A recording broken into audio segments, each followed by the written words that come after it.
Misal seorang bendahara KPPS di Balangan, Kalimantan Selatan membawa kabur honor anggota KPPS senilai 115 juta rupiah. Pelaku diamankan polisi saat sedang kabur di sebuah hotel di wilayah Tabalong.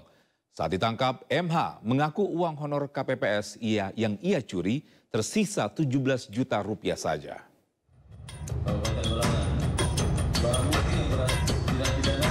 MH, petugas kelompok penyelenggara pemungutan suara atau KPPS tega membawa kabur honor anggota KPPS lainnya senilai 115 juta rupiah. MH yang bertugas sebagai bendahara KPPS di Kelurahan Batu Piring ini akhirnya dilaporkan ke Komisi Pemilihan Umum Balangan. Menindaklanjuti laporan KPU dan warga, polisi akhirnya berhasil menangkap MH di sebuah hotel. MH ditangkap bersama 2 orang rekannya yang ikut menikmati uang haram tersebut. Saat ditangkap, MH mengaku uang honor KPPS yang ia curi tersisa 17 juta rupiah saja.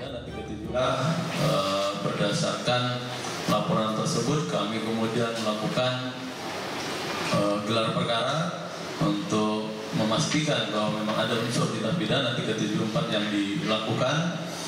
Kemudian kami melakukan kegiatan pengungkapan, alhamdulillah atas informasi yang kita peroleh, yang bersangkutan pelaku dapat diamankan di salah satu hotel di Kabupaten Tabalong. Polisi juga menyita sejumlah barang bukti, diantaranya 1 unit sepeda motor, ponsel, dan beberapa bukti transfer rekening giro. Dari Kabupaten Balangan, Kalimantan Selatan, Sairi Ainus melaporkan. Ya, sementara itu Komisi Pemilihan Umum KPU menegaskan sempat ada penghentian data pada aplikasi Sirekap Pemilu 2024 untuk sinkronisasi data. Proses rekapitulasi di tingkat kecamatan masih terus berlangsung. Hanya saja penayangan dalam Sirekap tidak dimunculkan hingga data yang ada telah sesuai dengan hasil penghitungan. Dalam konvensi Senin malam ini KPU menyatakan Sirekap merupakan alat bantu untuk memudahkan penghitungan suara hasil pemilu 2024. Melalui Sirekap ini masyarakat bisa memantau hasil penghitungan suara hingga ke tingkat TPS. Bila terjadi anomali atau ketidaksesuaian antara hasil yang muncul pada Sirekap dengan data pada formulir hasil penghitungan, maka akan muncul peringatan pada sistem Sirekap sehingga pihak KPU akan mengkoreksi data yang ada. Ya, dalam waktu 2 hari terakhir, pihak KPU tengah melakukan sinkronisasi data tampilan di website Pemilu 2024 sehingga hasil rekapitulasi di tingkat kecamatan yang hasilnya belum sesuai dihentikan sementara penayangannya. Sementara proses rekapitulasi ke PPK yang datanya telah sinkron tetap berjalan.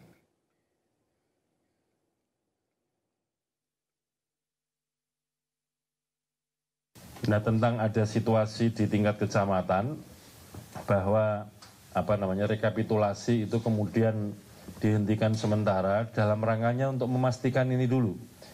Kalau di sebuah kecamatan tayangan antara yang sudah unggah dengan hasil suaranya sudah sinkron, maka TPS itu di tingkat kecamatan rekapitulasinya jalan terus. Tapi bagi yang belum sinkron ini kita tidak tayangkan dulu sehingga kemudian yang dimaksud dengan dihentikan sementara itu tidak kemudian berhenti total, tidak.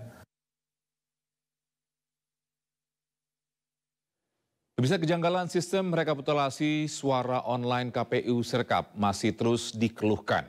Bahkan pakar IT menilai kesalahan Sirekap merupakan kesalahan dasar namun memalukan.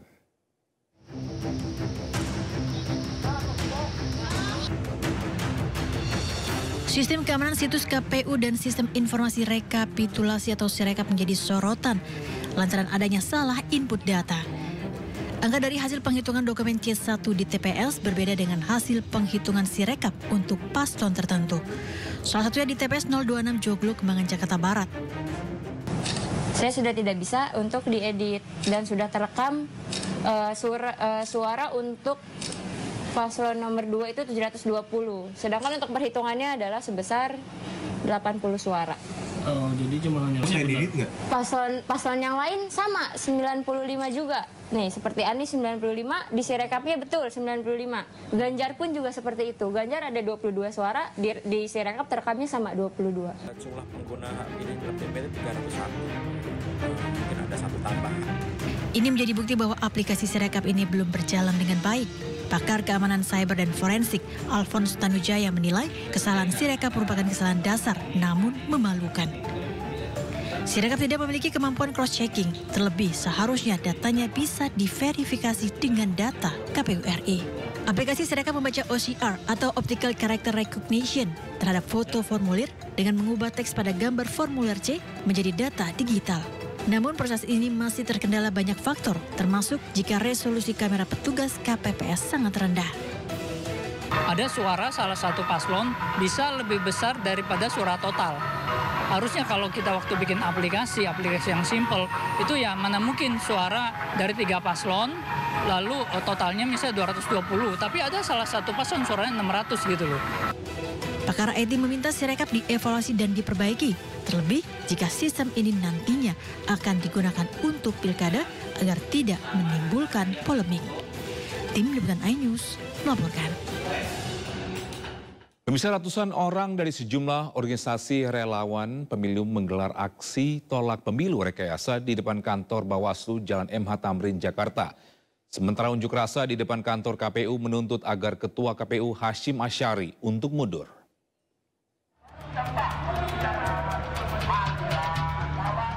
Kedatangan massa relawan Gerakan Keadilan Rakyat di depan gedung Bawaslu langsung disambut unjuk rasa oleh massa dari Aliansi Masyarakat Indonesia Cinta Damai. Dalam aksinya, massa relawan Gerakan Keadilan Rakyat hendak menyuarakan pendapatnya terkait berjalannya Pilpres 2024 yang dinilai telah terjadi kecurangan secara terstruktur, sistematif, dan masif, serta mendiskualifikasi paslon yang terlibat kecurangan. Mereka juga menuntut Bawaslu dan KPU untuk netral sebagai penyelenggara pemilu. Adanya 2 kelompok massa yang berhadap-hadapan, polisi langsung membuat barikade. Beruntung massa relawan Gerakan Keadilan Rakyat mundur dari lokasi di depan Bawaslu hingga bentrokan tidak terhindarkan. Aksi serupa tolak pemilu curang juga terjadi di depan kantor KPU. Massa menilai terjadi pelanggaran pemilu diduga akibat keterlibatan Presiden Joko Widodo. Lantaran itulah, massa menuntut agar proses pemilihan umum 2024 yang curang diusut tuntas. Selain itu, pihaknya meminta agar Ketua KPU Hashim Asyari untuk mundur. Lantaran proses penghitungan suara kisru melalui Sirekap sehingga diduga terjadi kecurangan. Segala bentuk kecurangan yang terjadi dalam proses pemilu ini, kita tidak hanya fokus pada hasil perolehan suara yang dirilis oleh lembaga quick count yang menurut kami itu menyesatkan, tetapi kita juga harus fokus pada proses pemilu ini dari awal sampai sekarang. Ada bagi-bagi susu, bagi-bagi uang, dan ini sangat viral di mana-mana. Ini Bawaslu harus menyikapi ini, jangan didiamkan saja. Selama unjuk rasa sempat membuat akses jalan Imam Bonjol ditutup. Dari Jakarta, Tim Liputan iNews melaporkan.